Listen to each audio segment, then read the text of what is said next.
various reasons, which I have now captured in a book called The Failing to Succeed, which some of you may have read, and the entire journey as an entrepreneur I've shared there. From 2014 onwards, I'm actually been consulting with some companies like the Tata Group and Deloitte and Diageo, mentoring some startups, and thinking up of the next crazy dream. Thank you very much. Thank you. Yeah, I'd like to thank the organizers for this opportunity. I'm very impressed at the whole event and how Pradeep and his sort of group of volunteers have put together this whole thing. A really good job. I'm not going to introduce myself. You can look up my LinkedIn profile, I guess. There's a slide out there. But what I want to talk about in sort of dealing with this concept, the title or the subject of this thing about realizing dreams. Having done a lot of startups and having gone through all of these things, to me, entrepreneurship is a sequence of dreams. It never ends. It starts as soon as you become an entrepreneur because, compared to the nightmare that's a corporate world where, it's all politics and the ideas don't go anywhere, and then it's all, even if it does, you one tiny idea and a big product, having control of your own destiny, having control of your ideas and living or dying by it is a dream on its own. But the point here is that the dream never ends, but you realize one dream, you can call it an exit, but to me, realizing one dream just prepares you, perhaps financially and also experience and ability-wise, to dream bigger. So in other words, you successively, and to me, that's the quintessence of what entrepreneurship is about, which is everything that you do, you're learning and you're growing and you're dreaming bigger and bigger. So my dream, and the reason I'm here is, at this point in my life, my dream is that, the next Oracles, Microsofts, the Apples should come from India, and I think it's a good time. Now, I can see, a lot of people in the audience saying, hey, take a number, dude, we are also doing the same thing, right? But as an entrepreneur, I think differently. It's not about getting the next big idea to me, because yes, and you can get the next big idea, but you have to go through the same process, right? I mean, you pitch the idea, you get the VC funding, you may get enough or you may not get enough, and then you go and execute on it. I think that whole model is broken. As an entrepreneur, if I was looking at a market opportunity, if I was looking at something that's not working, and clearly it's not working because, 1 out of 10 companies may perhaps succeed, not even that sometimes. So there's something definitely wrong in this process, right? So when I look at it as an entrepreneur, we got to fix this. Maybe there's a way to disrupt the whole thing. So you'll see some efforts in the next year come towards this, and I'm working with a set of wonderful people to make this happen. But the whole idea and my dream here is to disrupt the startup formation itself and do it completely differently from what's happening here. Well, thanks. Very interesting. Good point in time for Umesh to build. Right. So my name is Umesh. So first of all, I'm also playing the role of an organizer. So thank you so much. So unlike some of my other panelists, right? So the first half of my career has been very conservative. Have been in a corporate life for the first 15 years of my life. I spent a lot of time with Yahoo and VMware, and then mostly Bay Area-based companies. That's where I have spent most of my time. The experiments with careers were there, but last 2 years of my journey, which is mostly on the entrepreneurship side, that's where majority of the experiments have happened. And when we started 2 years back on our entrepreneurship journey, and then we started with a dream. And while ideas were important, executions were important, but the dream that we started with, and we still are holding on to those dreams, not being able to make a mark yet. And the dream that we had was that we have seen a lot of startups coming out of India. Mostly we have had big successes in e-commerce domain. We have had big successes in logistics and so many other domains. But when it comes to consumer products, we haven't seen a WhatsApp coming out of India. We haven't seen a LinkedIn coming out of India. And since me and my co-founder, both of us had a huge experience of working in consumer products in Yahoo, somewhere we realized that, like you said, it's the time of India is now. There has to be one consumer product which has to come out of India, and that is where, on that note, we started 2 years back. Now, that really, the dreams, these are still dreams. We have been experimenting with a few ideas. In fact, in last 2 years, we have pivoted 3 times. We started with one idea, we set some goals and realized that we are not getting, the right kind of traction, either because the product market fit was not there, or maybe we are not getting the right kind of support in terms of funding. We moved on to another idea and then again experimented, toyed around with that. And now we have moved on to a third idea. So I think the only point I'm trying to make here is that the dream that we started 2 years back, we are still holding on to those dreams, that we want to get a consumer product out of India. But at the same time, we also understand that there will be a lot of experiments that we'll have to go through. And while we still have the financial support and all other backing that we need, we want to continue experimenting with that. Thankfully, the latest pivot that we have done is gaining some traction, not just in Bangalore, but in a few more pockets outside India. So I think, yes, dreams are important. You have to dream big, but at the same time experiment, especially when you're an entrepreneur, you have to experiment a lot because you don't know which idea would click off, or when will all the right ingredients fall to make the idea successful. Thanks, Umesh. For the benefit of those who walked it, so actually, between the 4 of us in combination, you have 2 very seasoned, Vaidhi being an Indian entrepreneur, Venkatesh predominantly being in Bali, and Umesh and I possibly represent people who largely been on the other side of the corporate world, turned entrepreneurs maybe about 4 years ago. I've done a couple of hops. I've done here as an entrepreneur and then now run a small fund of mine. So, first question to again, talk about experiments with dreams. But, back in 99, moved out of it, right, you possibly spent about 10 at that time. So what was the driver? Was it a dream, as it's sometimes fancily written about, or is it something more of a need, almost had to do it, imperative? We just talk what was the initial drive, and if it was a dream, what it was. Actually, in my case, to be honest, I've touched upon that in reasonable detail in my book as to how and why I became an entrepreneur and what the trigger points were. In my case specifically, while this was in 97 or 98, the first time I actually started using the internet, I got myself a Hotmail account, and in the Hotmail account I actually saw an ad from a company which will buy books. I clicked on it and landed on this website called Amazon.com, and I was absolutely blown.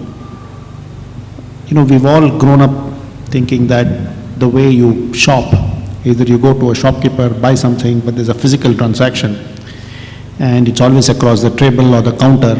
And suddenly I was realizing that here is this, in essence, a shop where the shopkeeper was selling books to me, and they were some part of the world. At that time, I didn't know Amazon, I didn't know Seattle. It was just some company somewhere called Amazon selling books, and I knew they were in the US. What fascinated me is the fact that using this technology, it is now possible to sell to customers you will never see in your life.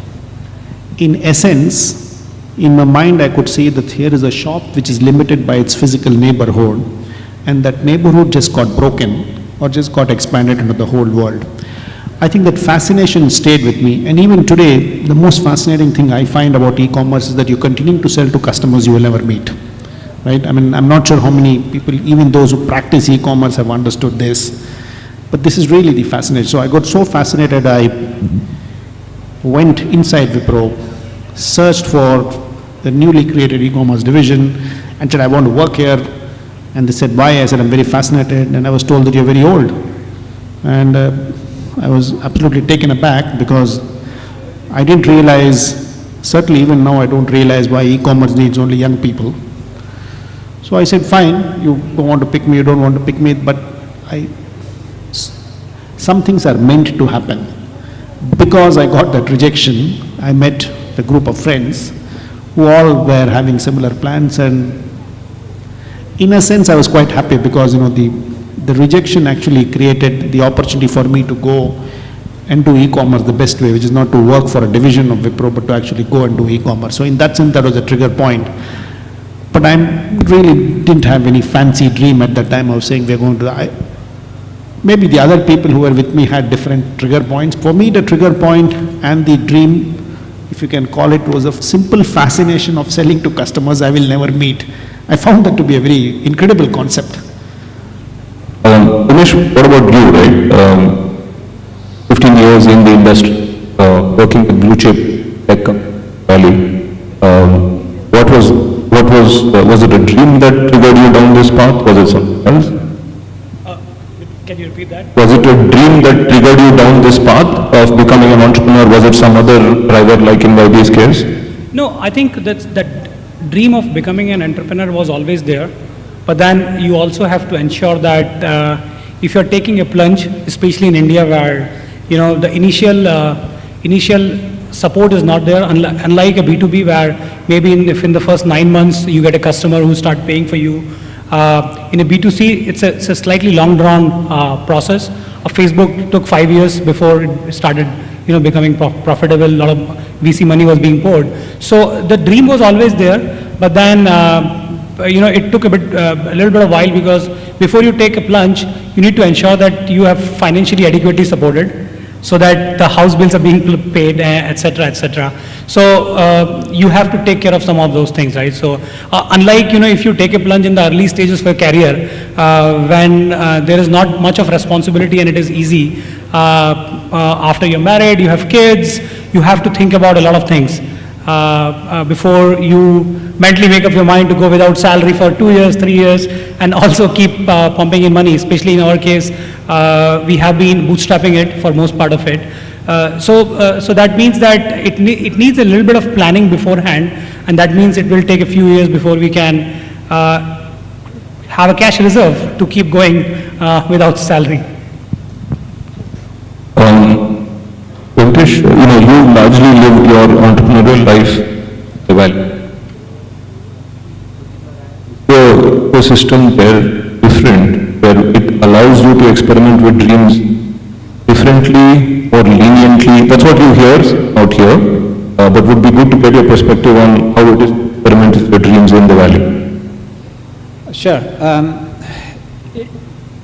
Again, if you know, the valley is sort of 20 miles separate from reality, right? If you go away from the valley, it's like anywhere else. It helps a lot being in the valley. It's almost we feel like the entrepreneurship is in the air, it's in the ether, you kind of breathe it, you kind of smell it, you kind of, you know, that's sort of abstract. But what happens is that you get to meet people, you see people like yourself doing stuff, and then you say, well, if they can do it, I can do it. I mean, it just happens automatically. You don't even think about it. Whereas the same person, if you were in, you know, in the middle of the country, you would say, oh, I don't even know how to go about doing that, or I don't even understand it. You know, it's like my mom, she says, why don't you get a real job? I mean, she still says that, right? So, but that's the same thing. If you're living somewhere else, that's the way it feels. It's not a real job. Whereas there, the support system, the network, it's just that the whole point is, you know, you get to see people succeeding, you get to see people failing, but you realize that people like yourself, they're not some, you know, genius Elon Musk, and not everybody's an Elon Musk, and, you know, that kind of thing. So it seems reachable, right? And then you kind of experiment yourself, and I can't claim, you know, for the original question that I was a poster child for entrepreneurship. I started in a research lab in Bell Labs, and, you know, as straight as you can get, it wasn't even close. And the way I went into this quite accidental, I just got frustrated with, a group of us got frustrated working in Bell Labs because the ideas weren't going anywhere. But getting into this was like, you know, getting swept in a tsunami. I mean, that's pretty much the experience. You have no clue what you're doing, right? You're just going along. And then eventually, you kind of, you know, write yourself, you learn how to write the thing. But the thing that happens after that is suddenly you see that you're making better decisions. You're making, you know, you're seeing more opportunities. And so in this case, what I'm trying to do, you realize that there is a significant problem. So I'll give you a simple example, given both of these things, right? The people who come with the best ideas are people whose livelihoods don't depend on it. But the people who can execute the best are people whose livelihoods depend on it, right? This is the fundamental problem we haven't solved. how to get that to happen. Because we take in a couple of founders and maybe don't give them money. You want them to come up with the idea, the business plan, get the funding, get the team, do everything from end to end. That's just asking for failure, right? And that's the problem. So what I'm trying to get at is that the insights that you get is because you're living and breathing that thing. So I work with a lot of startups and advising them. And it's not because they're bad ideas, it's just that they keep shooting themselves in the foot all the time. The VCs shoot themselves in the foot by underfunding them, by overfunding them, all these kinds of things. So there's got to be a better way. And that to me is what happens whatever you do, the first thing entrepreneur says, there's got to be a better way. Because they see something that isn't working and they say there's got to be a better way, right? And it could mean anything. That's what. No, that's great. So Umesh, do you think the Indian ecosystem is getting there? At this point, a lot of action. But as an entrepreneur who's just come out, you get that comfort that Venkatesh talks about. No, so I think there's one big difference between Bay Area, Valley and India is that, and I keep talking to a lot of my friends who are based out of Bay Area and then doing startup there, is that the biggest, the probability of failure is highest in the first few months or first few years, right? And that is where you need the most support, the direction, etc. Which I think I get a feeling that at least in Valley, you have a lot more support available in the early stage of your startup journey where you are going to fail. Sorry about it. And which probably the Indian ecosystem is yet to catch.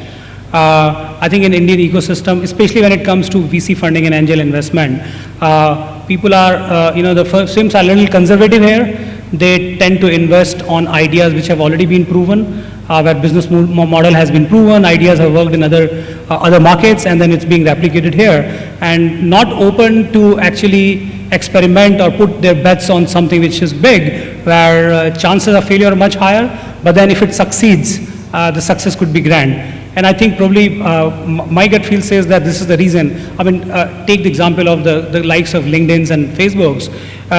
So much support was available to some of these guys because they were executing out of Valley that they could survive for those first 5 years.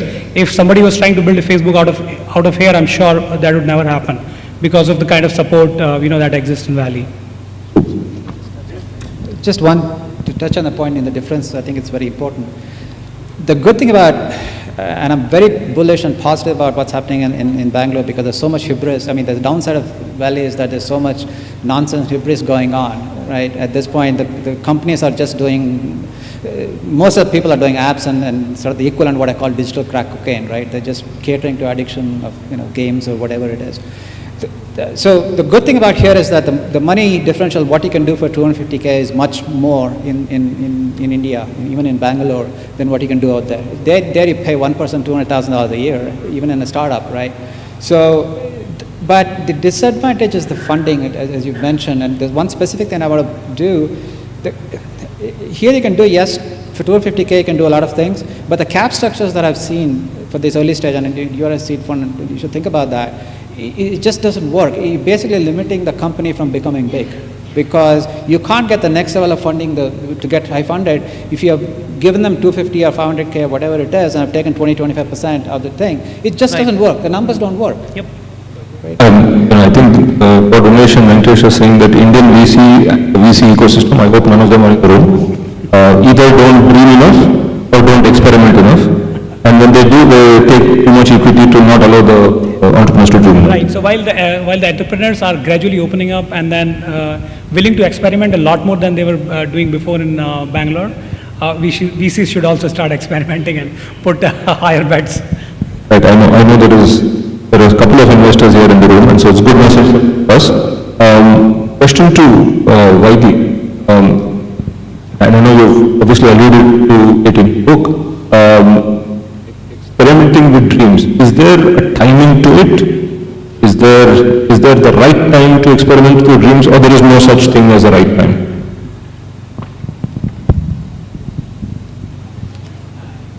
Well, at a base level, there isn't an age at which you can become an entrepreneur. I mean, you can be very young, you can be middle-aged, you can be quite old. It really doesn't matter. In that sense, from an age point of view, there isn't no good time or bad time, or the right time or the wrong time. I think whenever it catches your fancy, you should do it. So that's one point. I think the key things that you need to make sure that are in place, and like you said, I've referred to it in the book quite significantly, is you obviously need to be passionate about what you're trying to do, and that passion can come at any stage in your life. And you need to be reasonably brave and stupid about the whole thing, right? What I've referred to in my book saying entrepreneurs need to be brupid, right? You need to be brave and stupid. Any one of them, you're actually setting yourself up for failure. You need to be brave and you need to be stupid about it. So whenever you think you're reasonably brave and you're reasonably stupid and you think you're going to get involved in something you're passionate about, then that's the right time. But certainly from an age point of view, I don't think there's a right time. It really doesn't matter. Brave and stupid, I'm familiar. One more point I'd like to add, one thing that we have been doing, right? So while as an entrepreneur, we are always very emotionally passionate and attached to our idea. While it is a good idea to be emotionally attached to what you're doing, but at the same time, you also have to be emotionally detached to the idea and then rationally keep looking if the direction is right. What is the right time to say, no, this is not working out, let me just try something else. The not working out could be because of various reasons, because you might not get a product market fit, you might not have an adequate support, you might not probably your go-to-market is not right. Whatever being the reason, it's important to say it's enough, let me just pick up something else. Because if all I'm trying to say is you shouldn't be married to the idea, but you should be married to the dream that I'll just take some. First one, any of you can take. This is from Ravi. How should founders set and handle deadlines and milestones for themselves when it's a journey full of struggle? Yeah, okay. How should founders and entrepreneurs set and manage deadlines and milestones themselves when it's a journey full of struggle? Sure, I'll take a stab at it. Probably written a book about it, so I'll leave it here. Founders, you have to multitask. There's no way around it. But the thing that I found, and a lot of times it happens with founders, is first of all there's ambiguity, and you have to learn to deal with ambiguity because you're not going to get the complete information. So if you're going to wait for getting all the information before you make a decision, it's not going to work. Second, there's no such thing as a perfect decision because you're going to make stupid decisions, you're going to make great decisions, but you don't know at the time whether that's the case. So you got to get used to the fact that, I need to make a decision now. It doesn't matter if it's a perfect decision and move on with it. And once you learn that, then you're sort of day to day, because, I think most of the CS will tell you that the CEO job is just one decision after another every few seconds, right? So just got to get used to that. Once you get used to that, it's like riding a bike. I mean, initially you kind of focus on it a lot, but after that it just becomes your bones and you just keep making those decisions. It gets much easier after a while. Next question, specifically to you. Is with your serial entrepreneurial experience, I think this would be equally applicable to IDEOs. Can you name one unconventional, weird idea that you would still like to dream about? I've spoken. That's a hard one. You're asking me for one unconventional, weird idea. Well, I think if it's very unconventional, it's very weird, then it's unlikely to work anyway. But there are quite a few things that, my point here is not whether the idea is unconventional or weird. I think one of the reasons, and he touched upon it earlier, saying, can we get the next big brands coming out of India? I think most of the big, large successes that have started up and become large are primarily started up because of the large domestic consumptions. And even the LinkedIns and the Facebooks and the Amazons and Ubers really started building a huge base in America before they went out. What I think we should really do is, I would encourage entrepreneurs to truly solve local Indian problems. Spend as much time as is required to pick something that is truly impactful, something that makes a huge difference in India, and solve that problem and figure out whether there's a global consumption out. So there's no need, you don't really need to build a brand in India that people in America are consuming for it to be the next Facebook. I think if you create a brand that 1 billion people in India can be interested in, and even a small percentage, you're still a large enough brand. So I wouldn't worry about being unconventional or weird. I would really find out if it's an Indian problem. The second thing that I would tell you is that really there aren't too many unconventional, weird ideas out there. Fundamentally, it won't work. So even if you pick the most highly valued startup in the last 10 years, which is Uber, it's hardly unconventional, it's hardly weird, right? I mean, basically, it's somewhere in the 18th century or maybe 19th century, the telephone got discovered, invented, and the automobile was invented. People have been picking up the phone and calling a cab for hundreds of years. It's exactly what they do, right? So even the biggest, most powerful idea are not necessarily weird or unconventional. It's just that can you think of a way of doing things that are, and again, I've referred of this in my book. Essentially, I have a test called the better, faster, cheap, the BFC test. If you can do something that's better, faster, cheaper, all at the same time, then I think it's an idea worth exploring. It really doesn't matter. It doesn't have to be unconventional in the sense. Okay, so I've got a bell.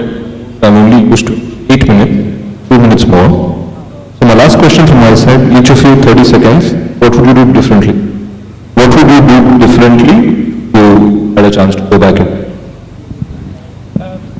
I think at this stage where I'm experimenting with some of the ideas and really want to make it big, I would probably figure out that, if we can have some of these ideas based out of US, and that is what we are toying around with the idea, though we don't know how practically it will be feasible, because as we said, somehow the ecosystem is such that it's important for us to get that ecosystem support to really make these kind of ideas work. I would say my learning, it's sort of relearning, because when I was at Bell Labs, I was surrounded by a whole bunch of brilliant people. But when you go in a startup environment, you find every range from high school students who popped out to top. But my thing, and I think if I say things are doing well, that you could have done better, is you really need to surround yourself with really good people, really quality people, people who can deliver. Because in this business, you get a lot of people who talk and talk and talk and do nothing. And they can kill you with their kindness, they can kill you with their expertise, they can kill you with, right? And so there's a lot of pretenders, there's what I call accidental entrepreneurs who are just happen to be at the right place at the right time, so they got an exit, so they became an entrepreneur. I wouldn't trust them with any startup at any point. They would kill every startup that they would start. So really the thing that I would do differently if I had to go back, but I never want to look back at what is going on, what my learning for the future is just surround yourself with good people, judge the character, judge the integrity, and pick people that are better than yourself that you can deal with, and you'll do very, very well. Actually, I wouldn't do anything differently. I mean, the only thing, it's very easy to look back and say I would have done all of this, but that's the benefit of hindsight. The way I would look at it is, under the circumstances, given the surroundings and the information available, did we do the right thing? Did we take the right decision to the best of our ability? And if we have done that, which I think we have, I wouldn't do anything differently. I would continue to do the same thing, saying, given the circumstances, am I doing my best? And if you have done that, what else can you do? Gentlemen, thank you. It's been a pleasure. Thank you so much. Thank you. And if you have done that, which I think we have, I wouldn't do anything differently. I would continue to do the same thing, saying, given the circumstances, am I doing my best? And if you have done that, what else can you do? Gentlemen, thank you. It's been a pleasure. Thank you so much. Thank you. And if you have done that, which I think we have, I wouldn't do anything differently. I would continue to do the same thing, saying, given the circumstances, am I doing my best? And if you have done that, what else can you do? Gentlemen, thank you. It's been a pleasure. Thank you so much. Thank you. And if you have done that, which I think we have, I wouldn't do anything differently. I would continue to do the same thing, saying, given the circumstances, and are passionate about. am I doing my best? And if you have done that, what else can you do? Gentlemen, thank you. It's been a pleasure. Thank you so much. Thank you. And if you have done that, which I think we have, I wouldn't do anything differently. I would continue to do the same thing, saying, given the circumstances, am I doing my best? And if you have done that, what else can you do? Gentlemen, thank you. It's been a pleasure. Thank you so much. Thank you. And if you have done that, which I think we have, I wouldn't do anything differently. I would continue to do the same thing, saying, given the circumstances, am I doing my best? And if you have done that, what else can you do? Gentlemen, thank you. It's been a pleasure. Thank you so much. Thank you. And if you have done that, which I think we have, I wouldn't do anything differently. I would continue to do the same thing, saying, given the circumstances, am I doing my best?